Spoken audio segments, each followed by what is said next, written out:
begitu landing, jet lag, harus ada ya penyambutan dan lain sebagainya. Tentu ada yang berubah ya. Kalau Fredrik gimana? Ada perubahan juga nggak? Karena pasti disambut genggap gempita dimanapun kamu berada.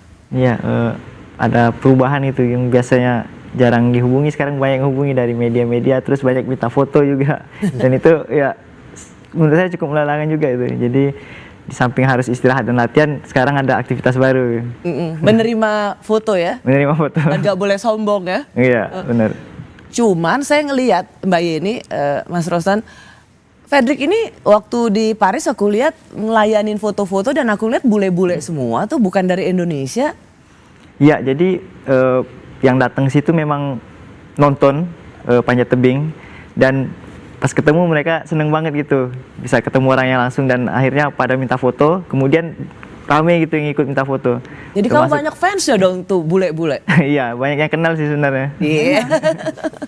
Bukan cuma di Olimpiade kok, Mbak Rosi, di kejuaraan-kejuaraan dunia itu banyak sekali. Saya nyaksikan, dan bukan cuma di luar negeri, dalam negeri juga anak-anak kecil juga idolanya Fredrik. Iya, pasti lah. Kalau di Indonesia pasti, di luar negeri ternyata berarti ketika Fredrik bilang berubah sekarang, ada perubahan sekarang udah banyak yang minta foto, sebenarnya he's trying to be low profile. Sebenarnya sejak dulu dia udah banyak fansnya. Mungkin sangat kan banyak. Walaupun boleh nggak dikasih tahu Drake?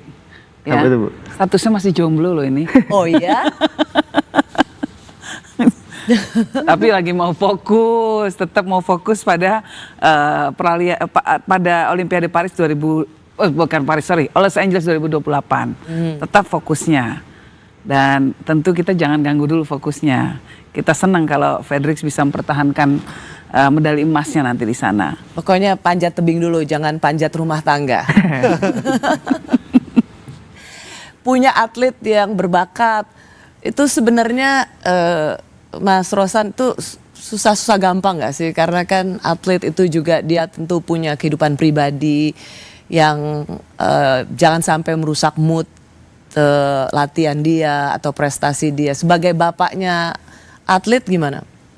Ya, saya tuh menganggap mereka tuh seperti sudah kayak anak-anak saya lah. Dan setiap anak kan beda-beda. Ada yang pendiam, ada yang mungkin lebih talkative, lebih banyak bicara, ada yang lebih aktif. Ya kita. Rizky ini termasuk yang unik ya? Dia termasuk yang unik, yang aktif, yang very outgoing. Pokoknya orangnya ramah, ya, dan apa-apa juga harus kita kasih tahu yang benar gitu. Jadi ini sangat-sangat apa ya? Dia sangat-sangat terbuka lah orangnya, sangat-sangat friendly gitu. Tapi di satu sisi kita juga selalu ingatkan bahwa dia nih kalau mau menjadi atlet dunia, yang betul-betul mesti disiplin, mesti komit, mesti fokus. Jadi yang dasar-dasarnya kita kasih tahu semua bahwa ini nih harus ada di semuanya gitu. Dalam pengembangannya mereka punya karakter masing-masing, itu silahkan. Dan kita harus hormati itu juga gitu. Tapi basic-basicnya itu komitmen, fokus, disiplin. Kalau nggak ada itu, kita coret dari pelatnas. Dan itu pun kita sudah lakukan. Olimpian pun kita pernah coret dari pelatnas karena disiplin. Karena tidak disiplin, mau keluar dari pelatnas, mau latihan sendiri, dia Olimpian meraih medali, tetap kita coret. Gitu. Jadi kita tidak ada pengecualian, walaupun dia adalah Olimpian, kita tidak ada pengecualian. Akhirnya datang juga Rizky. Jagoannya datang, jagoannya. Oh, hai Rizky.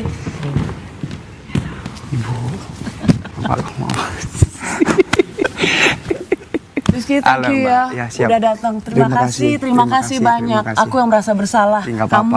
Kamu pasti capek banget. Sudah kewajibanku. Aduh. Gimana nih? Coba kasih lihat dulu medali emasnya. Wah, Rizky udah langsung pakai. Selama 4 tahun bakal dipakai terus, nggak boleh di ini. Siapa? Mana-mana dipakai nih, Pak. Wah, berat nggak? Berat, Pak. Coba dicek. Ya. Oh. Kilo, Bu Rosi. Kayaknya 1 kilo ada di Bu. 1 kilo ada? Ada kayaknya, ya. Ya kalau buat Rizky kemarin kecil lah, nggak berat lah. 200 kilo aja mau diangkat kan dia. Gimana Riz? Bangga nggak? Alhamdulillah sangat bangga dan senang tentunya. Tapi semua ini lebih ke terharunya ya. terharu ya tuh, sangat-sangat terharu karena memang saya bisa mempersembahkan medali emas ini buat Indonesia, dan ini adalah suatu impian saya dari kecil. Sama-sama dari kecil juga Iya, ya? betul. Ya, Jadi dulu wajar sih, karena keluarganya keluarga angkat ya, besi. jadi dulu impianku Mas Riyatno tuh kan di London perak ya. Habis nonton Mas Riyatno itu, aku berharap bisa menyamai dengan Mas Riyatno atau bisa lebih baik daripada Mas Riyatno waktu itu. Jadi alhamdulillah dari 2012 itu saya latihan sungguh-sungguh keras gitu. Ya. Jadi kalau misalnya dibilang kamu tuh agak bandel, tadi juga ngaku agak bandel, di mana? Coba memberikan pengakuan dulu, di mana bandelnya kamu tuh? Dalam bandel dalam segala hal ya. Padahal tapi juara nggak apa-apa. Ya, anak muda, bandelnya bandel anak muda, tapi prinsip aku bisa dibilang nakal, bandel, tapi aku tetap bertanggung jawab di latihan dan bertanding. Itu Ya. yang penting. Itu yang kita sampaikan. Jadi ayah juga sama dulu seperti itu. Jadi mungkin turun nih ke anaknya. Apalagi aku kan Dia suka. lagi cari alasan, karena sering dimarahin sama papanya. Alasannya gitu. Jadi aku kan suka motor, apalagi motor cross kan, itu kan bertentangan banget sama angkat besi. Nah itu udah bisa dibilang bandel. Jadi setiap abis latihan nih hari Jumat, Sabtunya itu aku biasanya main trail gitu kan. Itu kan berbahaya sekali kan kalau untuk main motor trail itu kan. Apalagi sedikit lecet di jari itu angkat besi itu sangat Fatal. memungkinkan ya, karena fatal banget gitu kan, tidak bisa ngegrip atau lutut bagian kaki nggak bisa jongkok gitu kan, apalagi suka pegel di pinggang. Tapi alhamdulillah sampai saat ini belum pernah aja ada cedera sedikit pun, mungkin ya sakit-sakit aja, tapi itu pun sakit pegel ya. Tapi alhamdulillah saya bisa jalanin dan bisa obati dengan cepat dan lancar. Iya, saya baca kamu tuh sampai ditulis di koran Kompas tuh sebagai anak ajaib. Karena dengan seluruh cerita dari keluargamu, kamu tuh bandel tuh dalam arti sangat aktif. Iya. Udah tahu atlet angkat besi, tangannya harus dijaga, tapi malah motor trail. Tidurnya malam, Iya. begadang terus. Kalau begadang nggak setiap hari. Oh. Tapi terkadang kalau capek banget itu latihan, tidur tuh bisa pagi Mbak. Bisa pagi. Tapi memang sudah biasa sih angkat besi. Senengnya seperti ngopi, itu. Iya. nggak mau minum vitamin. Minum vitamin. Sekarang? Rajin. Aku kalau minum vitamin rajin. Oh, rajin. Ya, tapi kalau minum susu whey protein Sekarang. enggak. Oh, bapaknya bilang sekarang. Terus makannya sembarangan, Iya, tapi makan aku beruntung. sembarangan, Kok bisa sih alhamdulillah kamu nggak lemaknya di bawah 4%? Aduh, aku sendiri juga nggak tahu Mbak ya. Aku dengan badan yang kurus ini, ya mungkin aku bilang kurus, tapi orang bilang besar, ada yang bilang kurus, ada yang besar kan. Tapi aku cek sama dokter spesialis kesehatan, fat aku terakhir itu 4,2. Dan itu tidak memungkinkan untuk latihan angkat besi, apalagi bertanding kan angkatan maksimal. Di latihan juga kita mengangkat maksimal kan sampai ratusan kilo gitu kan. Terus pemanasan juga kan kita dari mulai 20 kilo misalkan kan sampai 190 kilo, itu kan butuh energi yang harus benar-benar matang gitu kan. Apalagi kita membutuhkan energi cadangan, dan kita tuh harus butuh fat tuh di atas 10 minimalnya. Untuk lelaki itu biasanya 12 sampai 16. Ya kalau putri itu 10 sampai 15. Nah, sedangkan aku di bawah rata-rata gitu. Tapi dokter sendiri, loh kok ajaib banget ini anak kan. Bingung gitu kan. Kok bisa dengan tingkat lemak di bawah 5% tapi bisa angkat berat seperti itu? Itu sama sekali tidak kerasa sama aku Mbak. Dan nggak ada pengaruhnya sama sekali. Di latihan aku tetap enjoy, tetap bisa maksimal, tetap berkeringat banyak. Kamu terbuat dari apa, Rizky? Kita ngirim makanya lemak kita mau sumbang aja tadi. Ya. Tadi Pak Rosan juga sempat mengingatkan kita semua bahwa sebenarnya waktu kualifikasi Piala Dunia Rizky sempat usus buntu ya? Iya, operasi usus buntu. Operasi. Dan itu usus buntunya dibuang, bukan ditambal ataupun dioperasi di sebelah kanan, dibuang dari perut bawah. Jadi ceritanya waktu itu bulan September awal tanggal 1 aku kena sakit. Dikira aku tuh sakit masuk angin biasa atau demam biasa, tipes biasa. Akhirnya aku cek ke dokter, itu usus buntu. Itu udah 3 hari aku diemin. Ya dikiranya kan cuma asam lambung atau biasa, kan aku punya asam lambung. Tapi aku cek ke dokter, dibawa sama ayah waktu itu ke Siloam. Pas dicek itu di MRI itu kena usus buntu, dan usus buntunya tuh bukan yang luka atau lecet, ini udah pecah. Jadi otomatis udah Itu harus ngerinya dibuang. gimana tuh? Udah harus dibuang. Jadi tapi usus buntunya itu masih utuh. masih utuh segini tapi udah pecah posisinya. Nah itu kata dokter tuh ini nggak ada pengaruh yang dari makanan atau dari istirahat, semuanya emang nggak ada pengaruhnya sebenarnya usus buntu. Memang udah ya takdir aja lah, aku pikir takdir aja kan. Tapi alhamdulillah aku bisa lalui itu semua. Terus tanggal 4 September itu aku selesai recovery ya, istirahat dari rumah sakit, dan aku memaksakan untuk berangkat ke Arab Saudi. Ini Bapak yang memaksa dokternya untuk sama Pak Joko memaksa untuk tanda tangan karena boleh dibolehkan berangkat ke Arab Saudi, karena memang waktu itu ada kejuaraan dunia Grand Prix buat qualify Olimpiade, dan itu wajib diikutkan. Kalau misalkan aku tidak ikut kejuaraan itu, aku tidak bisa mengikuti Olimpiade kemarin di Paris. Gugur otomatis. Gugur Ya, otomatis. aku memaksakan ke sana itu dalam keadaan berdarah, masih ada jahitan staples, aku berjalan ke sana itu jalan kaki, nggak ada kursi roda, jalan kaki. Jadi tidak, emang waktu itu memang kita susah berinteraksi sama orang luar ya. Jadi paksa jalan kaki, dan alhamdulillah sampai di Arab Saudi pukul 5 pagi. Itu tanggal 5. Dan itu aku langsung bertanding di jam 4 sore.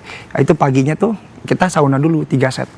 Karena memang berat badan aku habis recovery operasi itu 76. Sedangkan aku main di kelas 73 kg. Dan otomatis harus kurang lebih 3 kilo kan. Aku harus sauna 3 set waktu itu. Dan puasa 2 hari habis usus buntu itu ya, habis operasi. Tapi alhamdulillah bisa terlewati semuanya gitu. Dan para presiden IWF dan pengurus-pengurus IWF itu sangat mengapresiasi aku bisa datang dalam keadaan berdarah-darah perutnya. Datang aja ya. Datang aja, dan aku datang itu timbang badan akhirnya masuk waktu itu 7310 karena kan kita dikasih space 7325 7310, dan akhirnya bisa perkenalan sehai seperti ini gitu kan, sehai kepada wasit sama penonton. Itu sudah dinyatakan bertanding walaupun kita tidak mengangkat di panggung. Nah, misalkan kita udah di panggung sehai terus kita udah pulang, itu sudah berkatakan ada itu Yang orang. penting kamu presence. Iya. Jadi Dan masuk. poinmu kebetulan tinggi ya, Mas Iya. Rosan ya. Tapi waktu itu poinku sebenarnya masih kurang sama seniorku kan, yang memang dia tinggi banget kan.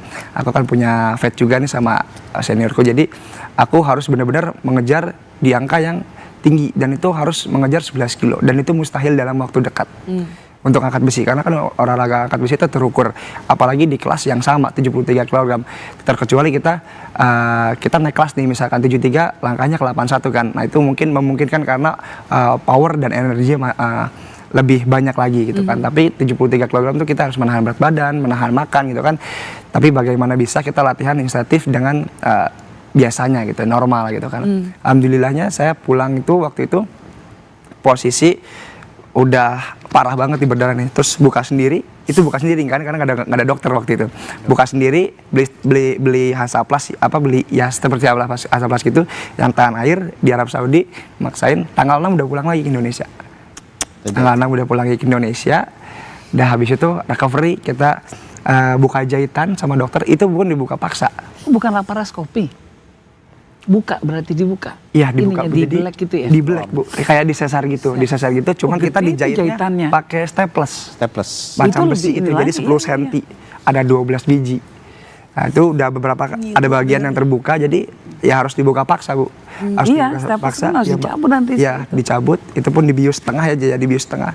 Dan aku nyaksikan dia sambil ketawa-tawa aja sambil nahan sakit. Kan dibuka emang masih basah lukanya. Dan dokter bilang, duh ini nggak bisa latihan dan bertanding selama 6 bulan, minimalnya tuh 6 bulan, maksimalnya sembuhnya 1 tahun. Wah, habis itu aku stres. Tapi banyak orang-orang, terutama orang tuaku dan keluargaku yang menginspirasi lagi, membangkitkan semangat lagi. Kayak Pak Rosan ini sudah sangat-sangat mensupport banget kepada aku ya, waktu itu sangat membantu banget gitu kan, dari segi apapun, dari Pak Joko juga gitu kan, menginspirasi lagi, mengasih semangat lagi, dari aku timbul semangat baru lagi waktu itu, karena memang tujuan aku pengen ikut Olimpik, tapi waktu itu ayahku bilang, oh jangan memaksakan gitu kan, Pak Joko juga, federasi juga, jangan memaksakan lah katanya, udah cukup nggak apa-apa, Olimpiade masih ada 2028 waktu itu udah Dan kamu diketok masih palu muda ya, begitu mungkin Iya, pikirannya kita ya. juga bilang udah jangan paksain, masih panjang perjalanan.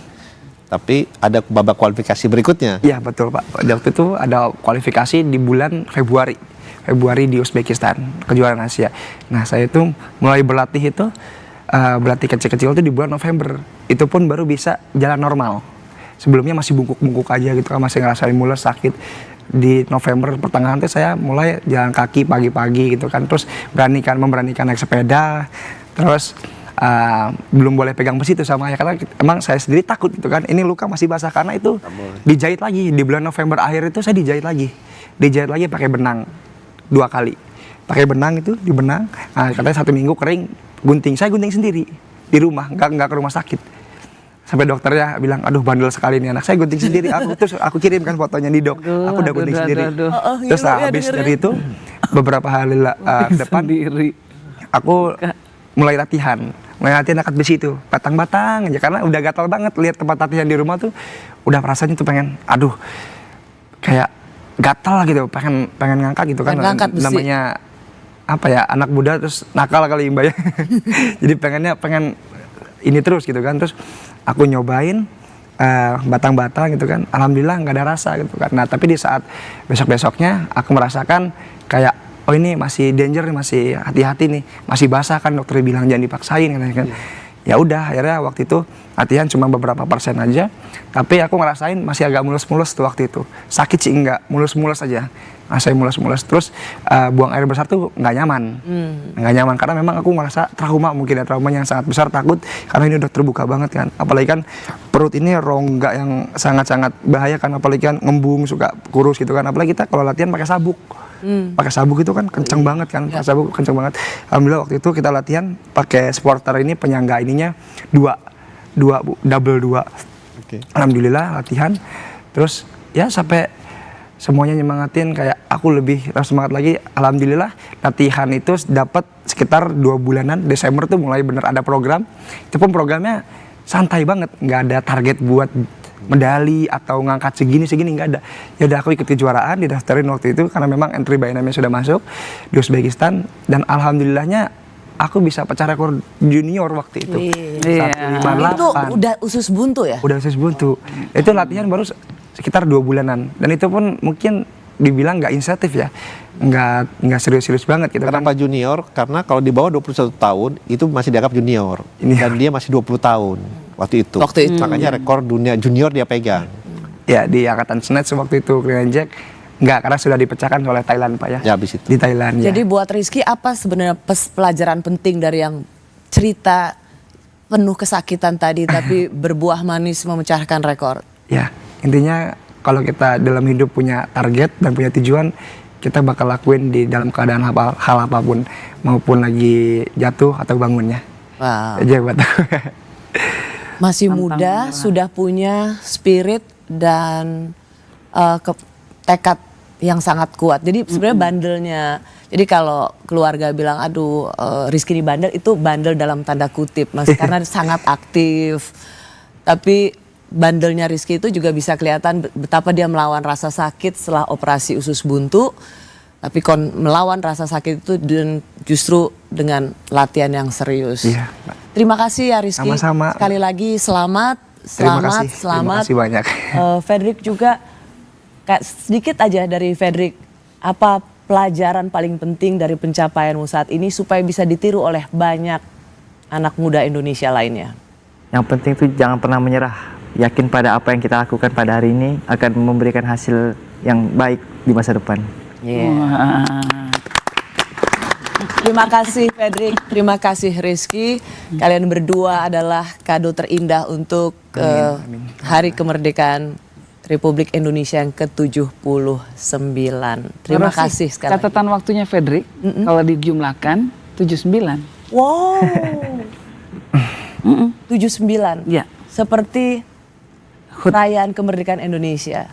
Wow, kebetulan yang sangat indah. Iya. Terima kasih Mas Rosan, selamat.